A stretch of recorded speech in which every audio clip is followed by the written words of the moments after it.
It's Mo. There's a leaf right here. Hi, it's Mo, and it is June 4th, and I have read one book in June, and that means it is time to start another vlog-style monthly reading wrap-up. I do monthly reading wrap-ups every month, and I try to spend about 5 minutes talking about and reviewing each book that I've read in the month, as close to when I read them as I can manage to film. It is Pride Month, so happy Pride. So hopefully we'll be reading a lot of queer books this month. And the first book that I read in June was a queer book. It was More Tales of the City by Armistead Maupin. This is a reread for me. I have read at least the first 3 Tales of the City books before, but it's been a really long time, at least 15 years since I've read any of the books, except that I reread the first Tales of the City book back in November, I think, of 2021. So I've been waiting, hoping, wanting to get to the sequel, More Tales of the City, for a while, and I thought that June was the perfect time to start reading. Tales of the City follows Marianne Singleton as she escapes from Ohio and unexpectedly moves to San Francisco. She moves into 28 Barbary Lane, which is a quite bohemian, different, and interesting apartment building in San Fran, and she ends up meeting a very interesting cast of characters.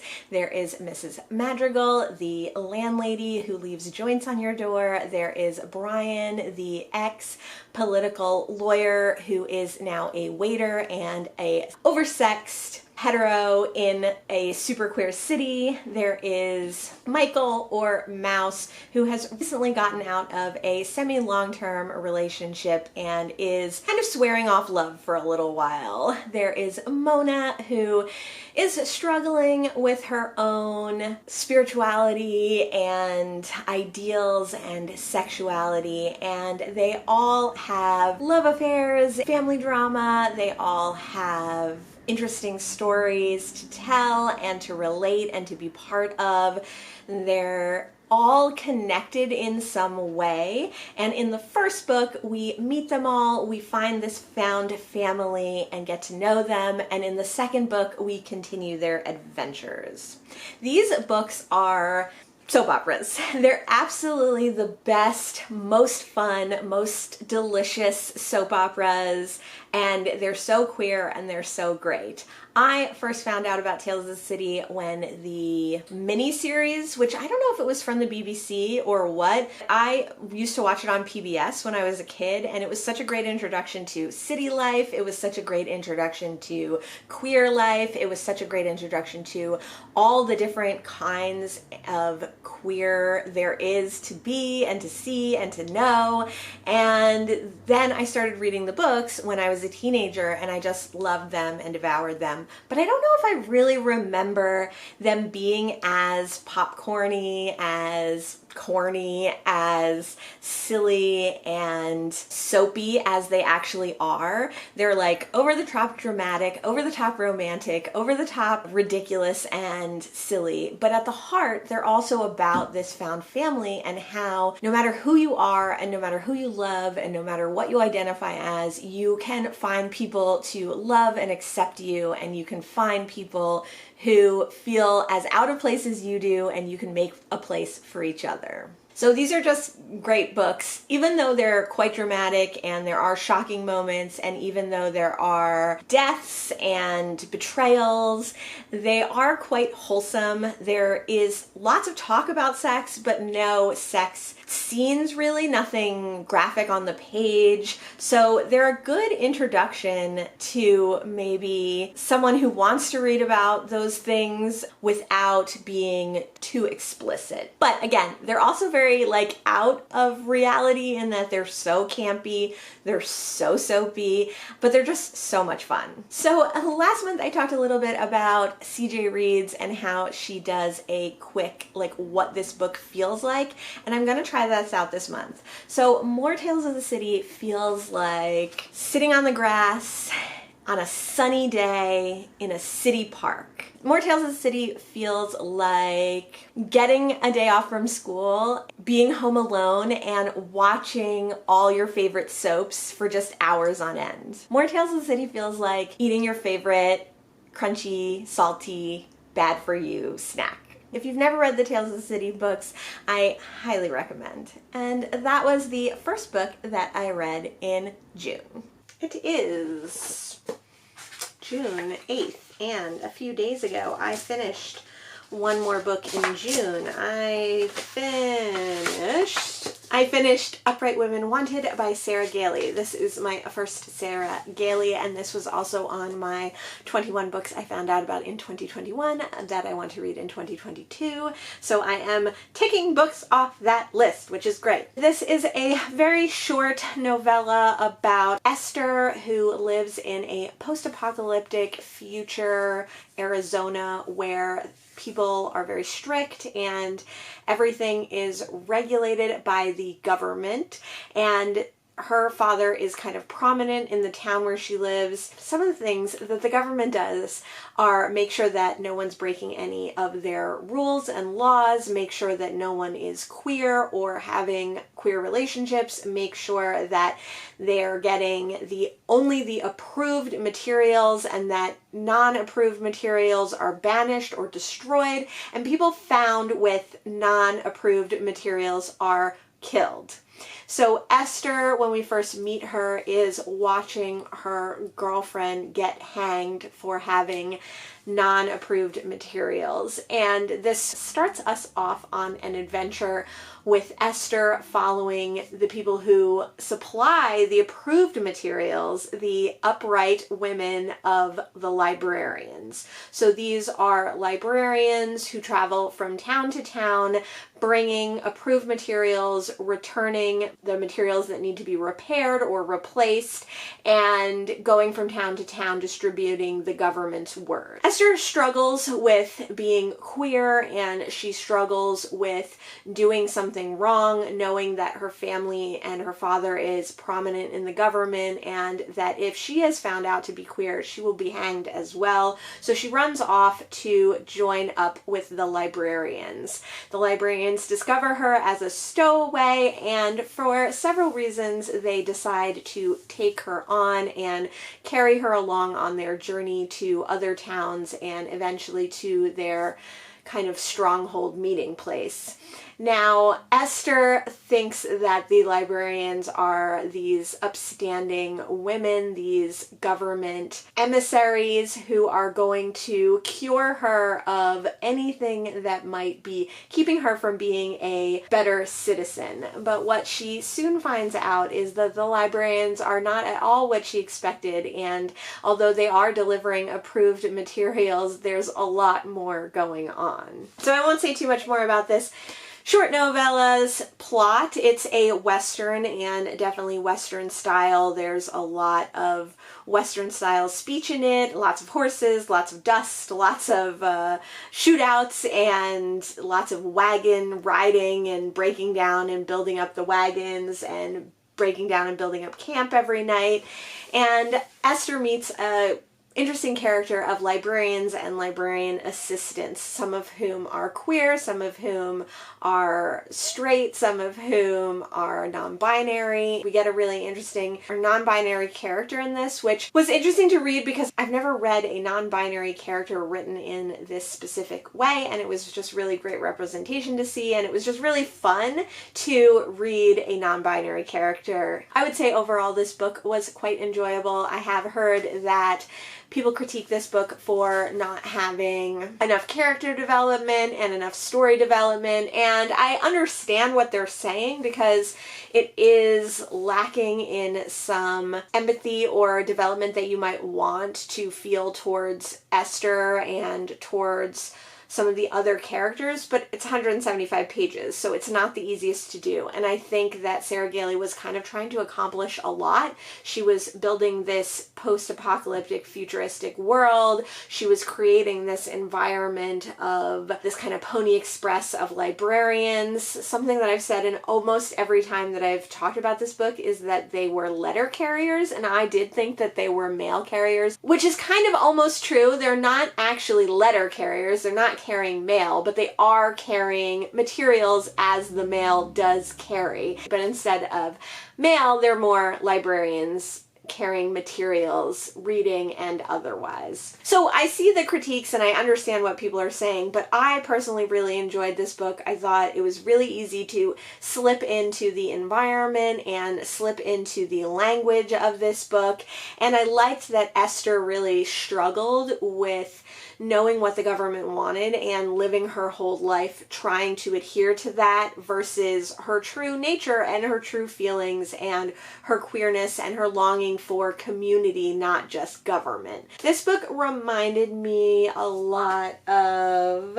that John Wyndham book that I read earlier this year, The Chrysalids. It has a similar feel to it, like a similar vibe in the idea of here are all these towns and this government in a future US. John Wyndham's was set in England, but you know what I'm saying. Because you have limited exposure, because you're a child growing up the way that you are told the entire world is, you think the world is like that. But when you grow up different, you realize that the entire world is not like that. And not only is it not like that, but this isn't the best way to live. There are better, more understanding and accepting ways to live and places to live and people. And although the government preaches community, it is not a community. But when you go among people who care about individuals and individual experience, then you find your community. It definitely makes me want to read more Sarah Gailey. I'm really interested to know if all her books are queer. She has a acknowledgement in the back of this book kind of talking about how she just wants queer people to be happy and live at peace and not have to worry about people trying to destroy them,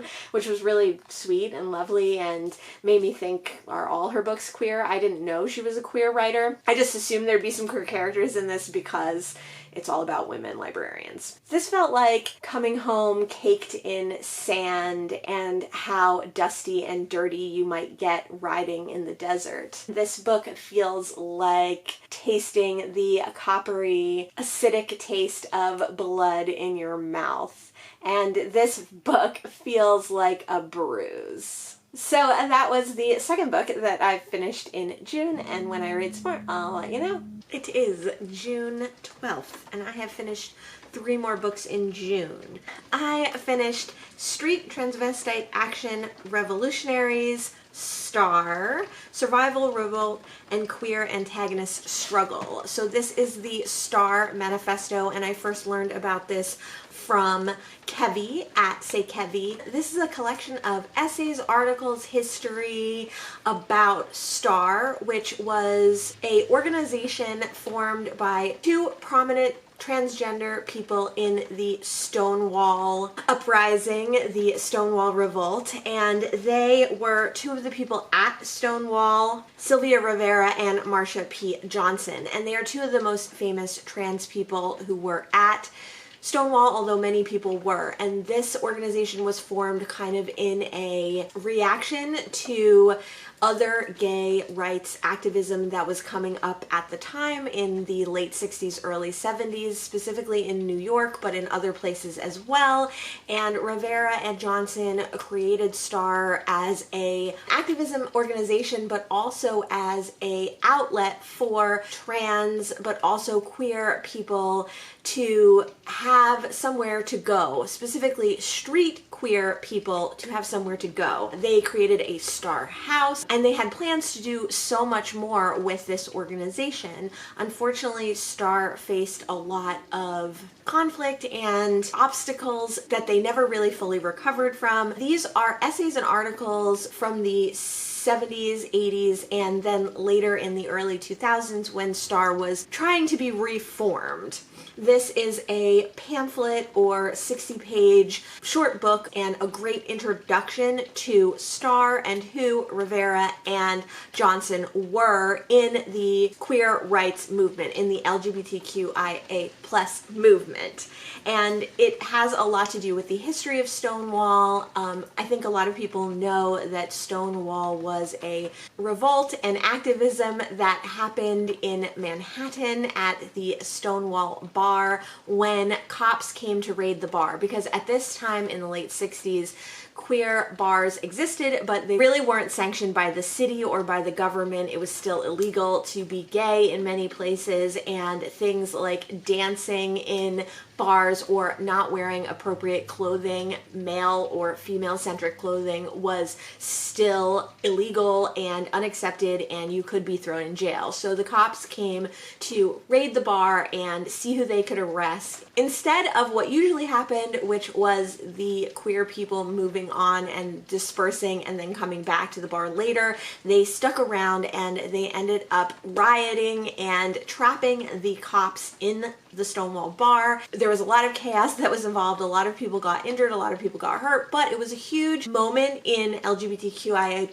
history that really set off the queer rights movement in a lot of ways. It was already happening, but this was a huge turning point for the movement, and this was a pivotal moment. Stonewall is just considered like a gay movement as opposed to a full spectrum LGBTQIA plus movement, and a lot of people don't realize that trans people were really at the heart of this revolt and this riot, and that they were also always supporting the other members of the community, but they were not supported, as they still aren't in a lot of cases, by the community. So this has a lot to do with our two main figures and also the movement in general. It is a great read. It is very short, very easy to read, very informative and informational, very historic in that there are a lot of people mentioned and big characters in the queer movement and the gay rights movement that I had never heard of. So I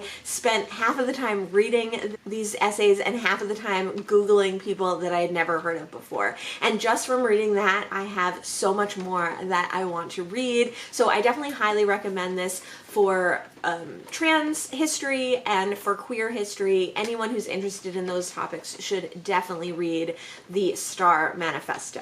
The next book that I finished in June was Their Eyes Were Watching God by Zora Neal Hurston. This was on my 21 books I found out about in 2021 that I want to read in 2022. I found out about this book from Books and Lala. It is a Black American modern classic. So I have read quite a few Black American modern classics in the last year or so, and I find that I really, really enjoy them. And this one was one that was intimidating because it is all written in a very specific dialect slash accent, and it is hard to read because a lot of the words are phonetically spelled, so you have to really pay attention to what you're reading. But luckily I found a copy on audio on one of my free audio sites, and it was read by Ruby Dee, so I was super excited about that. Ruby Dee is a Black American actress who has since passed away, but she is just so great. She did a wonderful reading. It made it really easy to understand and pick up on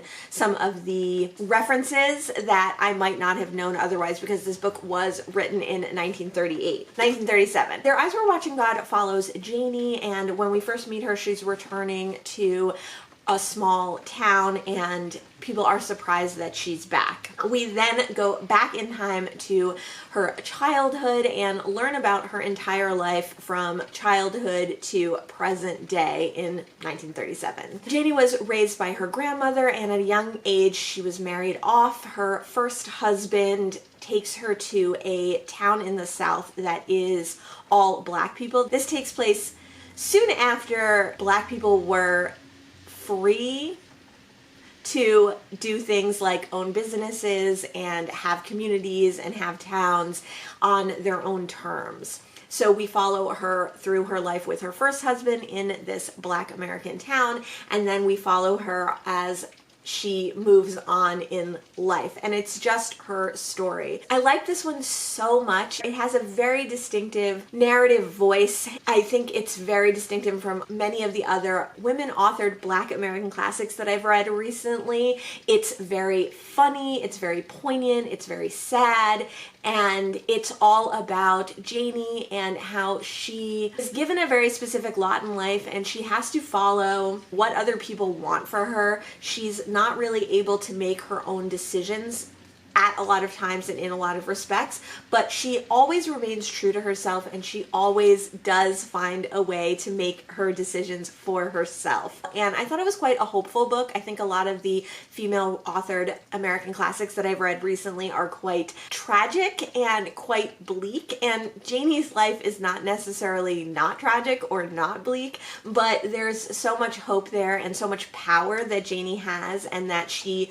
wields over her life and that she takes hold of.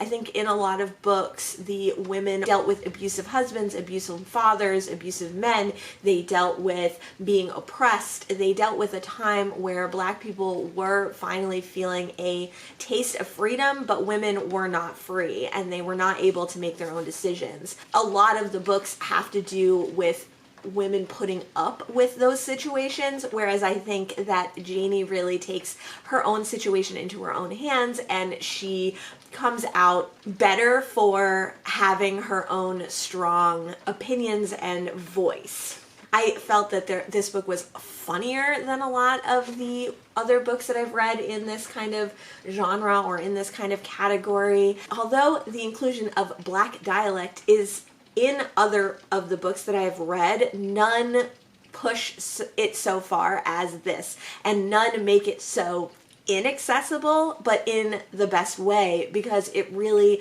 drops you into the situation that was happening at the time. Instead of holding your hand, instead of making it accessible for white people, instead of making it accessible for modern readers, you really have to be immersed in this book's time period and in this book's location and in this book's situation and in these people's situation. So I think although it is difficult to read, as in like reading comprehension and reading ability is hard, and there are difficult subject matters in this book too, of course, it really enhances your experience of this book a huge amount. And if this book had been made accessible for white people, it would not be the book that it actually is. This is a no apologies book, just the way that Janie leads a no apologies life, which is wonderful. I think if you have read Toni Morrison, if you have read Gloria Naylor, if you have read Alice Walker, you need to add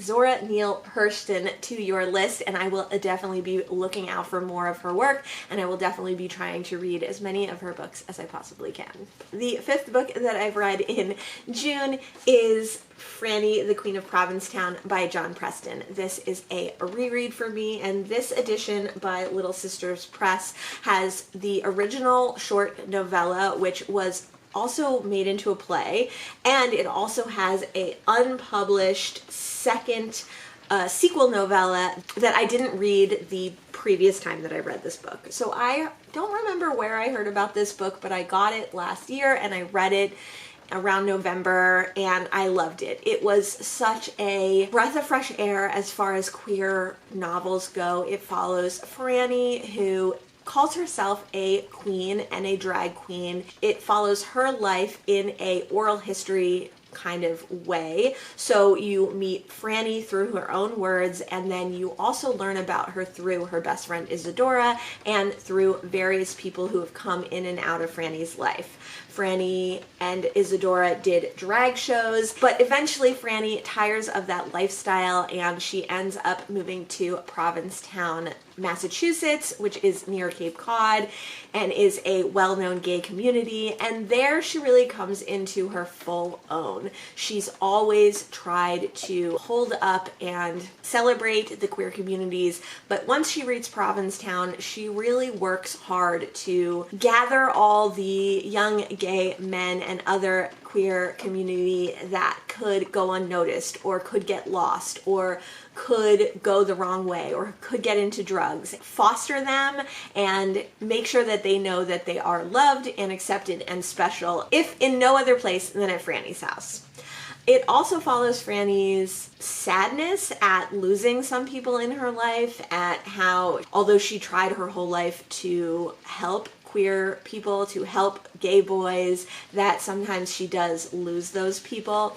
But overall, and my favorite thing about this book is that it is a happy book. You can't help but be uplifted and in love with Frannie and Frannie's huge heart. She is just such a wonderful and accepting person, and she's always working to help others in her community and to make every gay boy feel loved. It's just so nice to read a book like that, especially I'm reading a lot of queer books for June, and we're just so used to having unhappy queer stories and unhappy queer narratives, and this is a happy queer book. Now, the second book in this book, the sequel, deals much more with Frannie and Isadora coming to terms with the AIDS epidemic and how they help their community through the AIDS epidemic.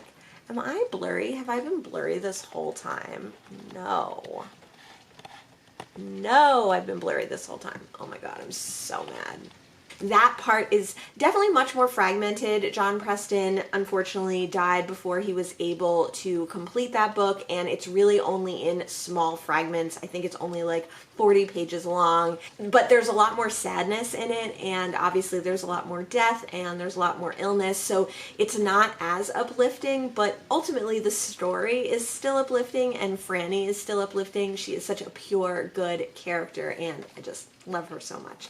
So that was the fifth book that I've read in June, and I just can't wait to read more. Hi, it is June 22nd, and I have read 2 more books in June. Oh my goodness. Before I get into the next books that I've completed, I forgot to mention my what this book feels like for the last 3 books that I did reviews of. The Star Manifesto to me felt like rage, it felt like sisterhood, and it felt like a rock shattering a window. Their Eyes Were Watching God by Zora Neal Hurston felt like rising water, knowing you were right. And this book felt like getting carried along by life. Frannie, the Queen of Provincetown, felt like joy and hope and love. And this book felt like sitting on a warm summer porch, saying hi to the neighbors. The next book that I finished in June is Slippery Creatures by KJ Charles. I read this book on audio, and it is the first of the Will Darling series of mystery thriller books. Thriller is maybe not the right word. They're not thriller, they're very cozy mystery romances. So cozy mystery romances / espionage, maybe. Will Darling is our main character, and he has returned from World War I, where he was a soldier and he saw like many horrific things. He was a trench soldier. He was forced to use his wits and his abilities to kill people and to survive. He came back to England and, like many soldiers, was pretty lost. He had no usable skills, he had no income, he kind of at the end of his rope as far as money was concerned when he remembered a distant uncle that his mother had once mentioned, and as a last resort contacted him to just connect to family, but luckily his uncle welcomed him with open arms to his bookshop and gave him a job. Very tragically, just a few months later, his uncle dies. Will is left with the bookshop. He's extremely grateful that he now has something to do, somewhere to be, an income, but he's sad that he didn't get more time with his uncle, and he's also kind of floundering as to what to do with the bookshop. And it doesn't help that he starts receiving threats. People start coming around the bookshop wanting the information. Will knows that they have the wrong Will Darling and that they should be looking for his uncle, but his uncle is passed away. So the only Will Darling that they're finding is him, and he does not have the information that they're looking for. One of the people that he meets along the way is a young aristocrat, possible traitor to the crown, Kim. Kim and Will have a fairly instant attraction to each other, and Kim offers to help Will search through the bookshop to find this information that all these people are looking for. So that's the basic premise of the book, and then of course Kim and Will end up in a romance. There's lots of action scenes and exciting moments and some figuring things out moments. The thing that I really liked about this romance was the setting. I really like books that are set between the two world wars. I'm not a big fan of war books in general. I don't really love books that are set during either of the wars, but that in-between part is just really interesting to me. Obviously in the US it was a very interesting time, but in England it was an interesting time too. And I think there's a lot to be said about how soldiers were treated and what was put in place for them after the war or what wasn't put in place for them, how they had to deal with the psychological horrors of the war on their own, how they came to grips with that, and how they have all these skills for war but not for other things. So I really like that aspect of the book. I liked that this was a male-male romance. This is the first male-male romance, specifically romance book that I've read. There's definitely plenty of steamy scenes. Seriously? You don't even know. My neighbors cut down one of our bushes and I've been so depressed over it, and now the people are coming to take it away. I'm like distraught over it. Like I just like have heartache over it. Like why would you cut down a beautiful flowering bush in the first place? There was actually a lot of sex scenes, which I don't know. I didn't mind certainly, and some of the scenes were fine, but honestly I just felt myself like tuning out of a lot of the sex scenes. They just weren't that interesting. I was a little bit more interested in the relationship between the two men and what their motivations for being together were, but also what their motivations for life was. And I do think that one of the sexy, sweet parts of this is that his previous sex encounters with men have been very rushed, have been very frantic, have been very life or death, because he was having sex with men in the army. And so he only knows sex as one thing, as this relief, as this life affirming, as this necessary thing that's just something that you have to do and get out of the way. And Kim really teaches him tenderness and helps him see what he likes and what he doesn't like and what turns him on. So it's a little bit of a coming of age of sexuality for Will, and also like he's catching feels. So he wasn't able to do that in the army because the one person that he did catch feels for died. He's really like figuring something out about sex and about love that he wasn't able to previously figure out. So I did really like that aspect of it. I liked the mystery. It was like very old school espionage, silly, easy to figure out, but fun, very quick read. I don't know who read the book, but I really enjoyed their reading of the book as well. So I would definitely keep my eye out for more of these books. I think the only thing that gives me pause to read more of the Will Darling books is that KJ Charles, as far as I can tell from looking online, is just a straight woman. That does give me pause just because, I don't know, it seems a little odd, but also I would definitely read more of them. This book felt like a musty old bookshop, the dust motes filtering through dusty, dirty windows. This book felt like infatuation and that feeling of rushing to someone's arms or someone's kiss and just thinking about them all the time. The next book that I read in June was Freshwater by Akwaeke Emezi. It is June 25th, and I'm back to talk about Freshwater. My camera died, and this is going to just be a very bouncy, weird reading wrap-up this month because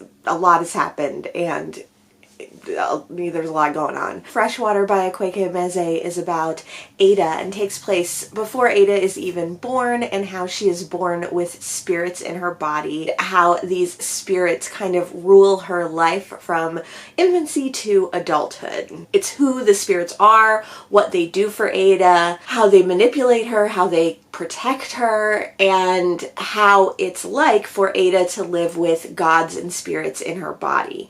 It's Ada's story of growing up, but it's mostly told from these gods and spirits. It definitely explains some things like self-harm and gender dysphoria and things like that could be ruled by spirits. But this book's explanation for those things could perhaps also be a metaphor for those things and the reasons behind those things. In this book, there are truly spirits residing in a young person's body, but it speaks to the idea of mental illness or mental diversity and gender dysphoria, and the idea that not everyone is built the same from birth. I really enjoyed this one. It's very weirdly written, so it is a tough book if you're not used to non-linear, I mean it's kind of linear, but like non-linear storylines. This is not your typical straightforward storyline. A lot of the chapters are told from like the we tense, so like we do this, we do that. A lot of chapters are told from kind of an angry place, which is interesting to read from. And it's just a really quick, easy book to read, but with like extremely intense, difficult subject matter, but also ideas. And I think that this book is a lot about ideas and the idea of what it's like to live within a body that is not a typical body or a typical person. So obviously many people might struggle with this disassociation and mental difficulties and depression, self-harm, all those kinds of things. This is almost a look at how it would be to live within that. So I think that everyone can see themselves in this to a certain extent because everyone has had certain thoughts or ideas that they will see represented in here. But I also think that most people will see this as really weird and hard to understand and hard to follow because it is unlike the way that they think and feel. As far as the actual story, I really enjoyed seeing Ada from a perspective that was different than her own and her small interjections into the story. And it was interesting to know that she's had so much trauma, but because the spirits keep that trauma from her in a lot of ways, the reader had to pick up on it in certain places or find out about it later. It's definitely like the trauma of being a woman too. Just the constant battle for a female mind and a female body that has to happen every minute of every day when you're female, which I think most people, even most women, do not understand. That fear and that worry is ever present and completely constant, and much worse for people who are not white and much worse for people who are in certain areas. It was an interesting way to present that, an interesting way to look at that, an interesting way to see this story told. So far, I've only read 2 of Akwaeke Emeze's books, Freshwater and Pet, and both of them had a very similar writing style in that the language, although very beautifully written and metaphoric in many ways, was also very plain, very succinct, very straightforward, very simple. That juxtaposition of very simple language and very difficult subject matter appeared in both Freshwater and Pet, and you might say both have speculative elements, but Pet was much more on the fantasy side, whereas Freshwater could be, and I think is, an account that is more close to reality than speculative. Super glad to have read this. It was one of the books that I was really hoping to read for Pride Month, and I'm very glad to have gotten to it. And I look forward to reading, everything else by Akwaeke Emeze. I'm still really hesitant to read The Death of Vivek Oji. That's my least interested to read of theirs. I mean, partly because it's such tough subject matter. That was the 7th book that I've read in June. It is June 29th, and a few days ago I finished There by Tommy Orange. This is an Indigenous American author, and this story follows multiple different Indigenous peoples who are all living or have lived in, at some point, Oakland, California. It follows this group of people separately and how they come together for a big powwow that is happening in Oakland. So this big Indigenous American festival is going to happen in Oakland, and they are all in one way or another connected to this festival. some in good ways and some in bad ways, and they all have their own story and their own history with their Native American identity and tradition, and also feelings on that or their lack of connection to their Native American identity. Some of the people are looking to reconnect with their birth parents. Some of the people are looking to exploit their Native American heritage in one way or another. Some of the people are just looking to be connected to other Native Americans. I don't generally like books that are told in multiple perspective, but I read this one on audio and they had a different narrator for each perspective, which I thought was really, really interesting. I do think some of the male narrators blurred together a little, so it was a little bit hard reading on an audio to keep track of some of the male characters. And because a lot of the characters had similar storylines, not the same storyline, but similar storylines about reconnecting with their heritage, it was hard to differentiate them at some points. But mostly, I really enjoyed the different narrators. I also just really liked the idea of being displaced from your heritage and from your culture into almost a culture-less area. Like the way that Oakland is talked about in this, it's almost like no one belongs there and no one is from there. So how could these Indigenous people feel comfortable and feel at home there? But I think the book is really about how they do end up feeling at home there and how it is kind of a catch-all for everyone, and that everyone is entitled to feel comfortable in the place that they live, whether that is the place that they were born and raised or not. And some people are born and raised in Oakland, California, so there is commentary on that too, how when you are from a place that says no one's from here, but you're actually from there, like what does that mean and how do you feel about that? I really, really loved this one. It was super sad and disturbing in parts, and it definitely made me cry. There's a little bit of animal violence and there's quite a bit of gun violence in this, so definitely look up any trigger warnings, but I definitely highly recommend this one. This was my TBR tackle book for June, and when I read some more, I'll let you know. Felt like looking on Ancestry.com, getting lost on a school field trip, and like the smell of fair food.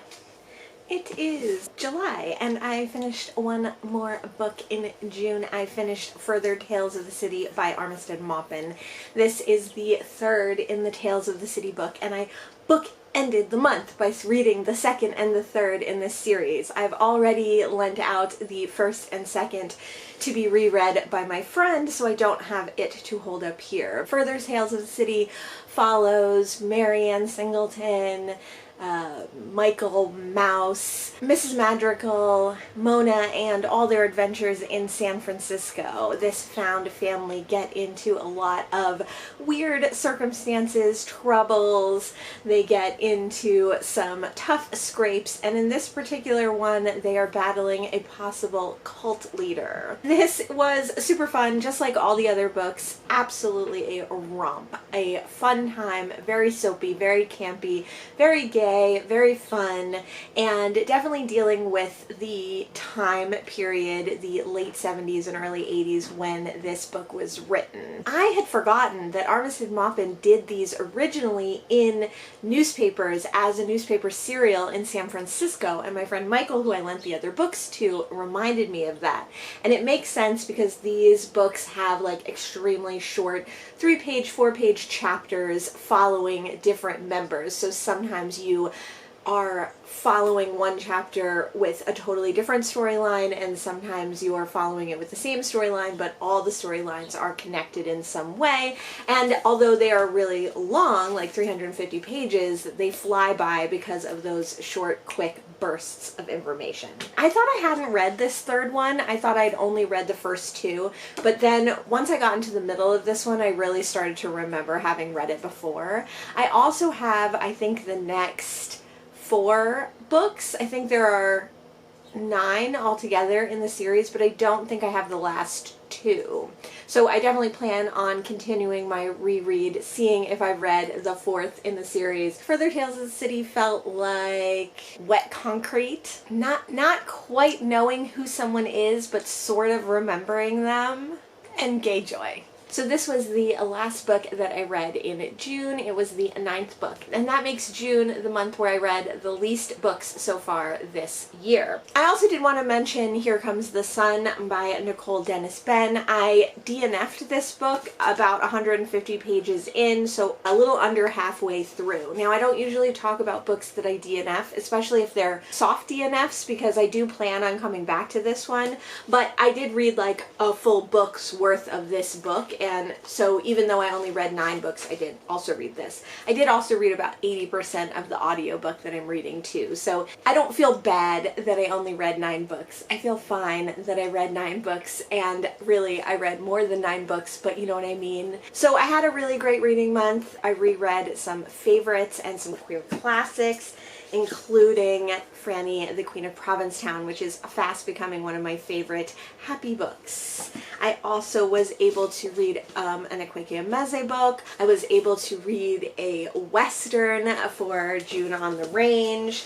I was able to get to my TBR Tackle book.